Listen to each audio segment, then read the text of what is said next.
আসসালামু আলাইকুম প্রিয় দর্শক,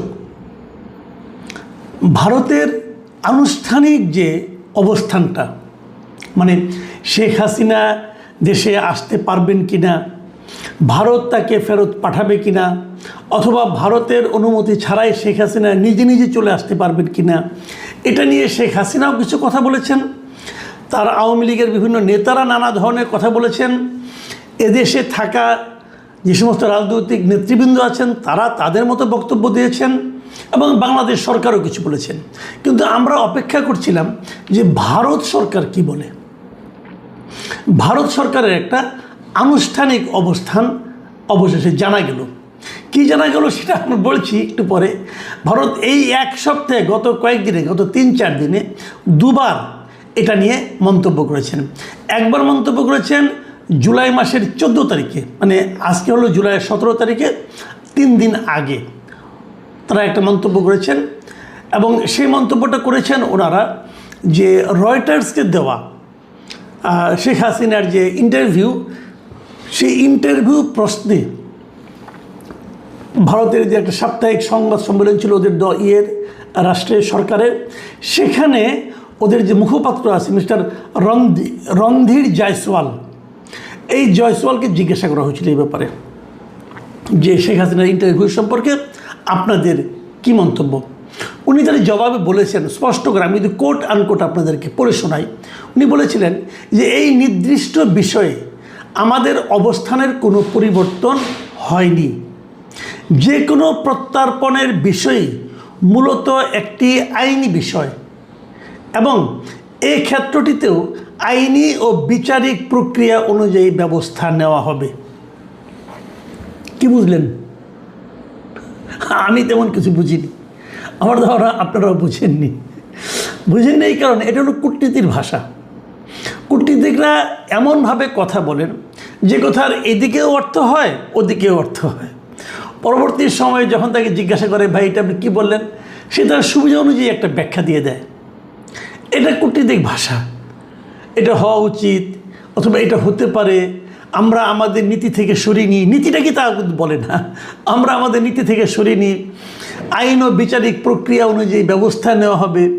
তা আইনি ব্যবস্থাটা কি, বিচারিক ব্যবস্থাটা কি, তা কেউ জানে না। কিন্তু সেটা আবার এক একবার সময় এক এক রকম ব্যাখ্যা হয়। আচ্ছা ঠিক আছে, এটা 14 তারিখের বক্তব্য।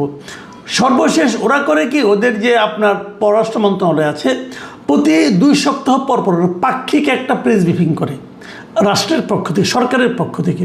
সেখানে বিভিন্ন ধরনের সাংবাদিকরা থাকে। সেরকম একটা ব্রিফিং হয়েছে, দ্বিসাপ্তাহিক ব্রিফিং যেটাকে বলে, ব্রিফিং হয়েছে আজকে, মানে আজকে 17 জুলাই।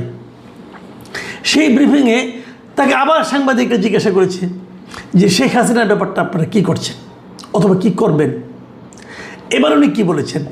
একই কথা বলেছেন। এবার উনি বলেছেন যে বাংলাদেশের পাঠানো যে প্রত্যর্পণ অনুরোধ আছে, বাংলাদেশে কিন্তু পররাষ্ট্র মন্ত্রণালয় বলছেন যে তারা ভারতকে শেখ হাসিনাকে ফেরত দেওয়ার জন্য চিঠি দিয়েছেন। বাংলাদেশের সঙ্গে ভারতের একটা প্রত্যর্পণ চুক্তি আছে, সেই চুক্তি অনুযায়ী তারা একটা চিঠি লিখেছেন যে আপনারা শেখ হাসিনাকে আমাদের কাছে ফেরত পাঠান। এবং সেই অনুরোধের ব্যাপারটা উনি বলেছেন যে বাংলাদেশের যে চিঠিটি তাদেরকে পাঠিয়েছে সেই অনুরোধের ব্যাপারে ভারত সংশ্লিষ্ট আইনি কাঠামো ও দ্বিপাক্ষিক প্রত্যর্পণ চুক্তির আইনি বাধ্যবাধকতা মাথায় রেখে পুঙ্খানুপুঙ্খভাবে পর্যালোচনা করা হচ্ছে। মানে তারা এখনও সেটা পর্যালোচনা করছে, পুঙ্খানুপুঙ্খভাবে পর্যালোচনা করছে। তার মানে কিছুই বুঝলাম না। তারা কি নিজেরা পাঠাবেন ধরে বেঁধে? তারা কি বাংলাদেশের অনুরোধকে অনার করবেন? অথবা তারা কি শেখ হাসিনার যে ইচ্ছা সেই ইচ্ছাকে সম্মান দেখে ওনাকে ছেড়ে দিবেন? কারণ প্রত্যর্পণ চুক্তিটা কখন হয় ভেবে দেখুন একবার। ধরেন আমাদের কোনো একজন ব্যক্তি ওদের এখানে গ্রেফতার হয়ে গেল, আমাদের কোনো একজন আসামি হতে পারে অথবা আমাদের কোনো অপরাধী হতে পারে, বেআইনিভাবে ওখানে প্রবেশ করেছে, তাকে ওনারা গ্রেপ্তার করলেন। সেই গ্রেপ্তারকৃত ব্যক্তির সঙ্গে আমাদের সরকারের যে চাহিদা অনুযায়ী এক ধরনের এটা হলো প্রত্যর্পণের ধারা। তো শেখ হাসিনা কি গ্রেপ্তার হয়েছেন? শেখ হাসিনা গ্রেপ্তার হননি, শেখ হাসিনা যখন ভারতের মাটিতে নেমেছেন তখন তো ভারতীয় সরকার ওনাকে অভ্যর্থনা দিয়েছেন, ওনাকে গ্রহণ করেছেন সম্মানের সাথে। কাজে শেখ হাসিনা তো কোনো গ্রেপ্তারকৃত ব্যক্তি নন, ব্যাপারগুলো খেয়াল করেন। কাজে তার সঙ্গে প্রত্যর্পণ চুক্তিটা কীভাবে হবে? তবে দেখেন, আমি আরেকটা কথা বলি, আমাদের সঙ্গে ভারতের যে প্রত্যর্পণ চুক্তিটা আছে, একটা চুক্তি আছে, কিন্তু সেই চুক্তিতে কিন্তু একটা ধারা আছে। ধারাটা হলো এরকম যে যদি যাদের কাছে ওই ব্যক্তি আটক আছে তারা যদি মনে করে যে এই ব্যক্তিকে ফেরত পাঠালে নিজ দেশে অথবা ওই দেশের সরকারের চাহিদা অনুযায়ী যদি ফেরত পাঠায় তাহলে উনি রাজনৈতিক প্রতিহিংসার শিকার হতে পারেন। যদি তারা মনে করে, প্রমাণ করার কোনো ব্যাপার নাই, কিন্তু যদি তারা মনে করে তাহলে তারা এই চুক্তির এই ধারা অনুযায়ী তাকে নাও পাঠাতে পারে। তার মানে ওনাকে বাংলাদেশ চেয়েছে, তার মানে তারা পাঠাতে বাধ্য, বিষয়টা কিন্তু সেরকম নয়, তারা নাও পাঠাতে পারে। আমরা যদি শুরুর থেকে খেয়াল করি, একদম শুরুর থেকে, যে ভারত শেখ হাসিনার ব্যাপারে এই যাবৎকালে কে কে প্রতিক্রিয়া দিয়েছে একটু আমাদের জেনে রাখা ভালো। 2024-এর 5ই অগাস্ট শেখ হাসিনা ভারতে গিয়েছিলেন। আবার মনে করুন, ওনাকে আমরা বলছি, অনেকে বলছে পালিয়ে গিয়েছিলেন, অনেকে বলছে পাঠিয়ে দেওয়া হয়েছিল। বাস্তবতাটা আরেকবার আমি আপনাদেরকে ক্লিয়ার করি। উনি নিজে হেঁটে গিয়েছেন, যে হেলিকপ্টারে উঠেছেন, ওনাকে কেউ চ্যাংদোলা করে নিয়ে যায় না। কিন্তু তার মানে ওইটুক দেখে মনে হতে পারে উনি যাচ্ছেন স্বেচ্ছায়। তারপর হলো উনি কেন যাচ্ছেন এটা কিন্তু আমরা জানি না, ওনাকে কি বলা হয়েছিল তাও আমি জানি না। শেখ হাসিনা নাকি কার সঙ্গে বলেছেন শুনলাম আমি এর মধ্যে, যে ওনাকে নাকি বলা হয়েছিল আপনাকে টুঙ্গিপাড়া নিয়ে যাওয়া হচ্ছে। আমি জানি না একটি সত্য মিথ্যা, তো যাই হোক উনি গিয়েছেন, প্লেনে উঠেছেন। সেই প্লেনটা কে চালিয়েছে? বাংলাদেশের সেনাবাহিনীরই অথবা বিমান বাহিনীর অথবা সশস্ত্র বাহিনীর কোনো একজন পাইলট চালিয়েছে। তো উনি যদি চালান তাহলে শেখ হাসিনাকে উনি বলেছেন আর ওনারা তার অর্ডার ফলো করেছেন? যে লোক পালিয়ে যায় তার অর্ডার কি তখন সেনাবাহিনী ফলো করে? তাহলে ওনাকে নিয়ে গেল, নিয়ে যাওয়ার পর কোথায় নিয়ে গেল? দেশের বাইরে নিয়ে গেল।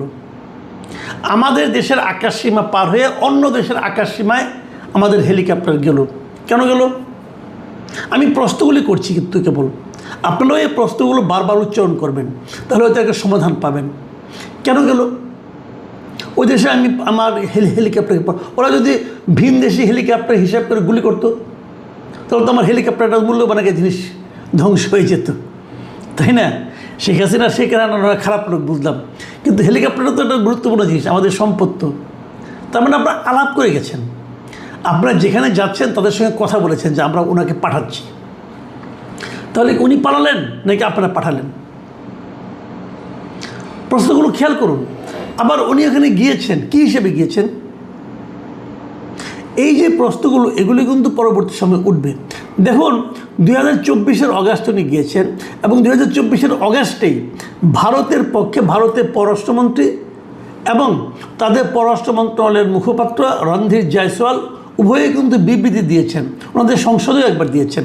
এবং তখন তারা কি বলেছেন? তখন ভারতের পররাষ্ট্রমন্ত্রী বলেছিলেন যে তিনি অত্যন্ত স্বল্প সময়ের নোটিশে এবং জরুরি পরিস্থিতিতে ভারতে এসেছেন, এটা বলেছেন। তারপর আর কি বলেছিলেন আমি আপনাদের আবার পড়ে শোনাই। তার ভবিষ্যৎ পরিকল্পনার বিষয়টি সম্পূর্ণ তার নিজের সিদ্ধান্তের উপর ছেড়ে দেওয়া হয়েছে এবং এটি নিয়ে মন্তব্য করা ভারতের জন্য সমীচীন নয়। তার মানে হলো শেখ হাসিনা কি করবেন কি করবেন না, টোটাল বিষয়টা ভারত দেখছে না, ওটা শেখ হাসিনা দেখবে। তার ভবিষ্যৎ পরিকল্পনার বিষয়টি সম্পূর্ণ তার নিজের সিদ্ধান্তের উপর ছেড়ে দেওয়া হয়েছে। এটা কিন্তু ভারতের খোদ পররাষ্ট্রমন্ত্রী এস জয়শঙ্কর বলেছিলেন।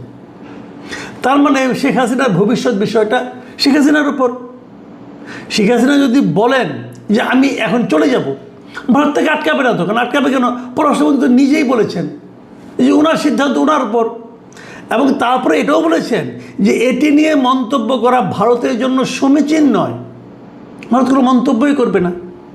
এবং পরবর্তী সময়ে যখন বাংলাদেশের পক্ষ থেকে 2024 নভেম্বরের দিকে, যখন নাকি বাংলাদেশের পক্ষ থেকে তাদের কাছে একটা চিঠি লেখা হলো যে ওনাকে আপনারা ফেরত পাঠান, একটা আনুষ্ঠানিক চিঠি, যেটাকে নাকি কূটনীতির ভাষায় বলা হয় নোট ভার্বাল।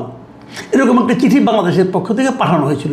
তখন এই রণধীর জয়সওয়াল উনি বলেছিলেন, প্রথম চিঠিটা পাওয়ার পর সঙ্গে সঙ্গে বলেছিলেন যে আমরা অনুরোধটি পেয়েছি, মানে ভারত বাংলাদেশ থেকে অনুরোধটা পাইছে, এবং এটি আমাদের অভ্যন্তরীণ বিচারিক ও আইনি প্রক্রিয়ার অধীনে পরীক্ষা নিরীক্ষা করে দেখা হচ্ছে। এটা কবে বলছেন? 2024 শেষ দিকে, নভেম্বরের পরে, ডিসেম্বরের ফার্স্ট উইকে। তাহলে তারা কিন্তু তখন থেকে আইনি পরীক্ষা নিরীক্ষা করছেন, এবং তার 2 বছর পরে এখন যখন তাকে জিজ্ঞাসা করা হয়, উনি একই কথা বলেন যে পুঙ্খানুপুঙ্খভাবে আইনি ব্যবস্থা করা হচ্ছে, আইনিভাবে পরীক্ষা নিরীক্ষা করা হচ্ছে যে কীভাবে ফেরত পাঠানো যায় অথবা কীভাবে যায় না। আর ওনাদের পররাষ্ট্রমন্ত্রী বলেছিলেন পুরো বিষয়টা শেখ হাসিনার ইচ্ছার উপর নির্ভর করবে। তাহলে এখন প্রশ্ন হচ্ছে, এদিকে আমাদের নেতারা কিন্তু বলে বেড়াচ্ছেন, যেমন আমাদের এনসিপির নেতা উনি তো বলেছেন যে শেখ হাসিনাকে ফেরত পাঠালে পরে তার কোনো আপিলের সুযোগ নাই, তার মৃত্যুদণ্ড কার্যকর করা হবে। ওনার মতো করে বলেছেন, কারণ একটা মামলায় তো না মৃত্যুদণ্ড হয়েছে, ওই মামলা আপিলের জন্য 30 দিনের সময় ছিল, 30 দিনের সময় পার হয়ে গেছে, কিন্তু আপিল ওনার পক্ষ থেকে করেও নাই, কাজে মৃত্যুদণ্ড হয়ে যাবে। এটা ওনার যেটা বক্তব্য, এই বক্তব্যটাও আমি মনে করি যে আইন অনুযায়ী ঠিকই আছে। শামা ওবায়েদ আমাদের যিনি পররাষ্ট্র প্রতিমন্ত্রী, তিনি বলেছেন শেখ হাসিনাকে ফেরাতে ভারতের সদিচ্ছা প্রয়োজন। উনি ওনার কূটনৈতিক ভাষায় পররাষ্ট্র প্রতিমন্ত্রী হিসেবে যেভাবে বলা দরকার সেভাবেই বলেছেন। তাহলে আসলে হবেটা কি, এটা আমরা কেউ জানি না।